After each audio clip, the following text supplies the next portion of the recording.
오늘 사실 크게 하락을 해가지고요. 뭐 우리가 괄목할 만한 기사는 없었고, 아시는 바와 같이 본부장님도 잘 설명을 해주신 것처럼 이제 트럼프 말고 파월 쪽에 관한 비축 자산에 관한 이야기인데, 제 생각에는 지금 비축 자산에 관한 기사가 굉장히 많이 나오고 있거든요.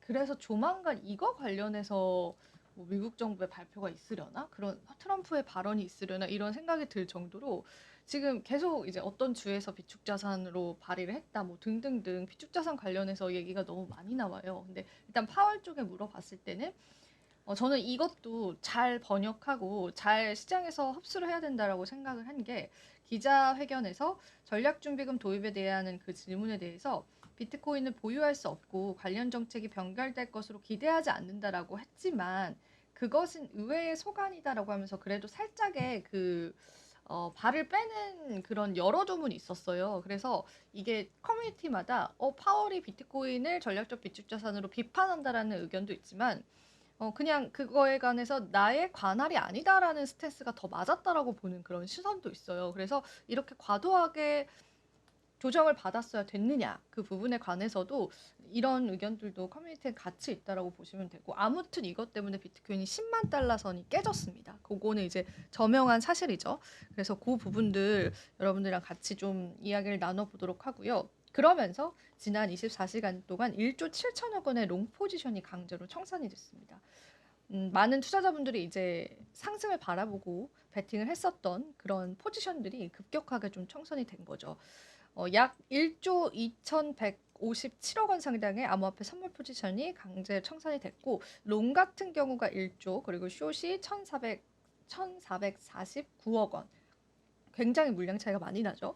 그래서 이제 비트코인은 한때 9만 8천 달러까지 좀 내려서는 흐름까지도 좀 보여졌다라고 보시면 되겠습니다. 하지만 그럼에도 불구하고 지난 2달 동안 주요 거래소의 비트코인 보유량이 무려 202억 달러나 감소를 했습니다.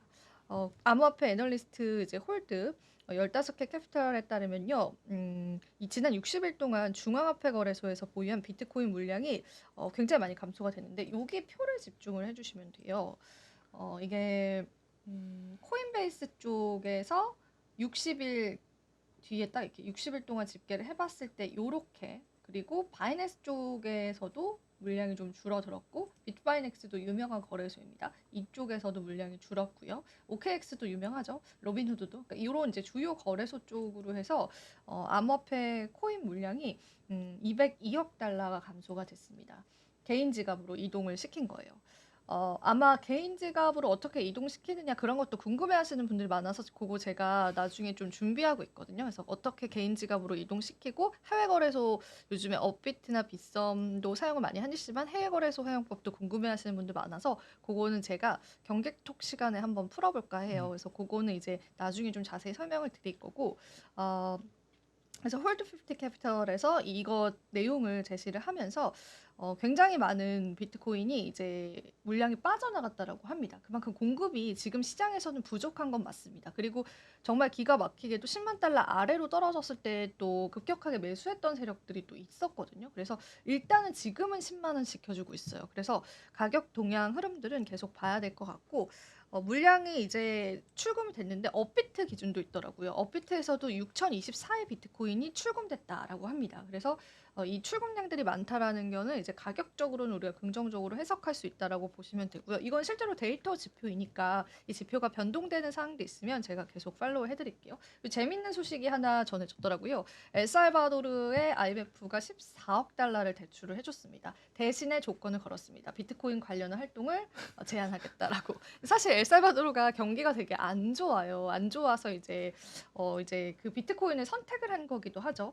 블룸버그에 따르면 IMF는 40개월을 걸쳐서 14억 달러 규모의 대출 프로그램을 엘살바도르에게 제공하기로 했습니다. IMF는 성명에서 재정 상황 개선과 경제 성장, 인플레이션 하락, 단기 부채 관리 등 정부의 노력을 높이 평가를 했다고 합니다.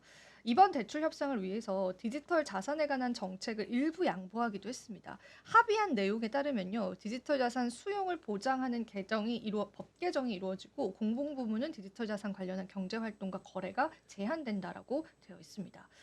사실 IMF와 엘살바도르는 앞서서 2021년 나이브 부켈레 대통령이 비트코인을 법정화폐로 채택을 하면서 그 갈등이 좀 시작이 되기는 했었어요.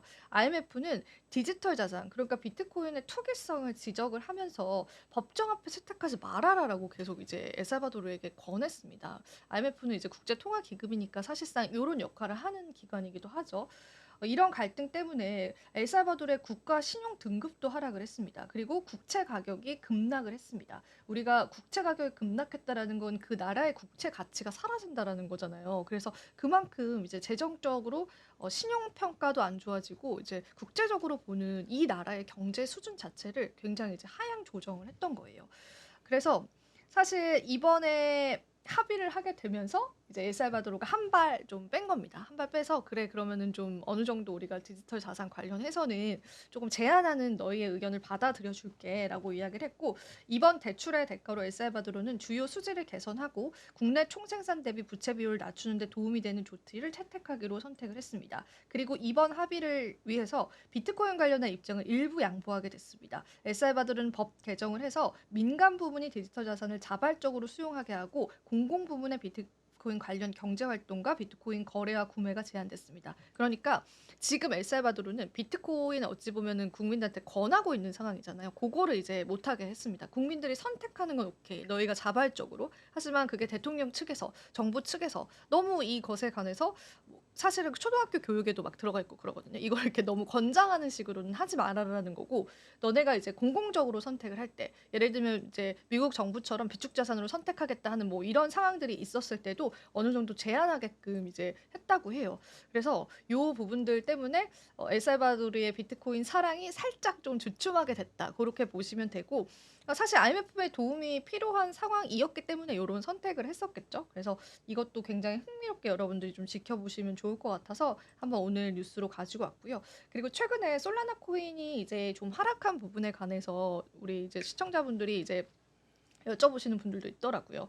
근데 사실 솔라나 코인은 솔라나 자체의 어떤 모멘텀들도 있지만 밈코인들을 기반으로 하고 있잖아요. 솔라나를 이용한 이제 밈코인들이 많은데 밈코인들이 최근에 좀 하락을 했어요. 그래서 여기 보시면 물론 이렇게 갑자기 튀는 그런 코인들도 있습니다. 하지만 전반적인 이제 밈코인 마켓캡이라고 하는 사이트가 있더라고요. 그러니까 솔라나 기반의 밈코인들의 전체 시가총액을 나타내는 그런 사이트예요. 그래서 보시면은 요렇게 일주일 기준으로 보면 대부분의 밈코인들이 지금은 약간 조정 국면을 나타내고 있습니다. 그러면 이제 솔라나를 기반으로 밈코인들이 이제 나오는 거기 때문에 그 솔라나 자체의 활동 자체도 좀 줄어들게 돼요. 그래서 요런 부분들 때문에 솔라나 밈코인은 약간 같이 가는 경향들이 있어요. 지금 가격적으로. 최근에 밈코인 쪽에 관해서는 정말 특정 코인 제외하고는 약간의 이제 조정 국면이기 때문에 이 솔라나 코인이 그 영향을 받아갔다라고 보시면 되고요. 근데 그럼에도 불구하고 이제 AI 트렌드가 내년에 있을 건데 이 AI 관련해서 솔라나가 분명히 모멘텀을 받아갈 수 있는 요인들은 있거든요. 근데 그 부분들이 있다라는 건 여러분들 좀 챙겨 보시면 좋겠고 지금의 부진은 밈코인의 부진이랑 같이 보시면 좋을 것 같습니다. 그래서 솔라나 관련해서도 한번 체크를 해드리고요. 마지막으로 이제 바이낸스 US가 운영 재개가 준비된다라고 합니다.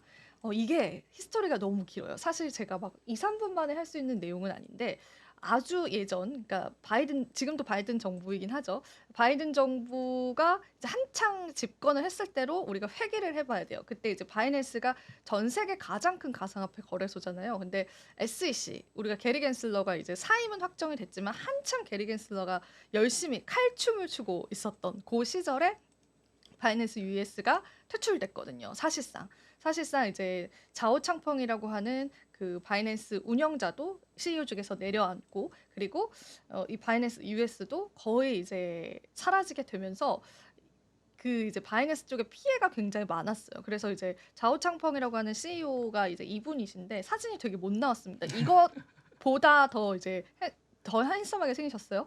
근데 이분이 또 이제 미국 재무부 쪽에 가서 뭐 이렇게 재판도 받고 벌금 막 이야기도 오고 가고 굉장히 이제 힘들었던 그런 바이낸스 윈터를 겪었었어요. 근데 이제 마침 트럼프 행정부 들어올 시기에 맞춰서 운영 재개를 좀 준비한다라는 소식이 전해지더라고요. 그래서 과연 트럼프 쪽에서는 바이낸스를 보는 시선이 어떨까도 저는 너무 궁금하더라고요. 일단 바이든 행정부 때 게리 겐슬러는 이 바이낸스 US에 관해서 굉장히 정말 이제 사람 이제 너 죽일 거야 이런 식으로 아예 그냥 다 털면 이제 먼지 하나 음. 없는 사람이 없잖아요. 그럴 정도로의 압박이 좀 있었고 그러면서 이제 월가 쪽에서 코인 거래소를 따로 설립을 하는 등 이런 바이낸스 죽이기를 계속했었어요. 그리고 바이낸스가 사실은 이 바이낸스 CEO가 중국 그니까요. 사람이거든요. 예. 그래서 그 부분이 아마 조금 더 그랬었나라는 생각이 들기도 해요. 물론 이제 캐나다 국적을 가지고 그니까요. 계시기는 합니다.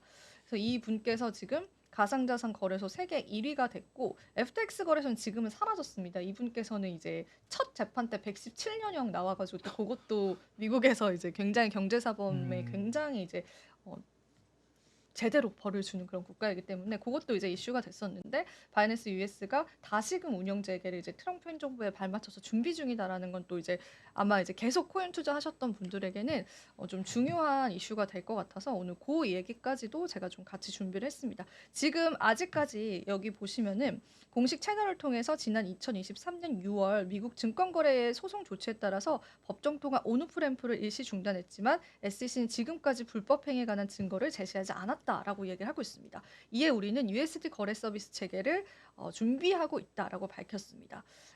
아직까지 확실한 운영 재개 시점을 말할 수는 없지만 아마 2025년 초 서비스 재개 이정표를 달성하는 것을 목표로 계획으로 잡고 있다라고 했는데 제가 빠르게 얘기하느라고 이렇게 후루룩 얘기했지만 2025년 초가 뭡니까? 트럼프가 행정부 들어서는 딱 그 시기잖아요. 그래서 그때에 발맞춰서 약간의 이제 우리도 다시 영업하게 해줘 약간 이런 스탠스들을 좀 취하고 있지 않을까 그런 생각이 좀 드는 시점입니다. 그래서 그 부분들 얘기들 또 추가 소식 있으면 제가 계속 팔로우를 한번 해보도록 할게요.